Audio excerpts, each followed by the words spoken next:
আসসালামু আলাইকুম বন্ধুরা। কোনো সংখ্যাকে ২ দ্বারা ভাগ করা যায় কিনা এটা আমরা সহজেই বুঝতে পারি। কোনো সংখ্যার একক স্থানীয় অঙ্ক যদি ০, ২, ৪, ৬ অথবা ৮ হয় তাহলে ওই সংখ্যাটি ২ দ্বারা বিভাজ্য। ধরুন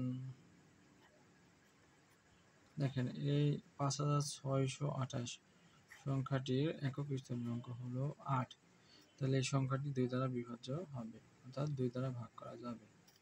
এরকম ধরেন ২০০, এই সংখ্যাটি কি ২ দ্বারা বিভাজ্য? তাহলে আমাদের দেখতে হবে একক স্থানীয় অঙ্ক কত? ০। তাহলে একক স্থানীয় অঙ্ক ০ হলে অবশ্যই সংখ্যাটি ২ দ্বারা বিভাজ্য হবে।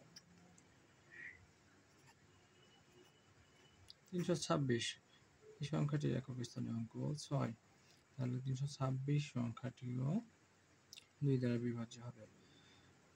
তার অর্থ একক স্থানীয় অঙ্ক ০, ২, ৪, ৬ এবং ৮ হলে ওই সংখ্যাটি ২ দ্বারা বিভাজ্য হবে। ধন্যবাদ।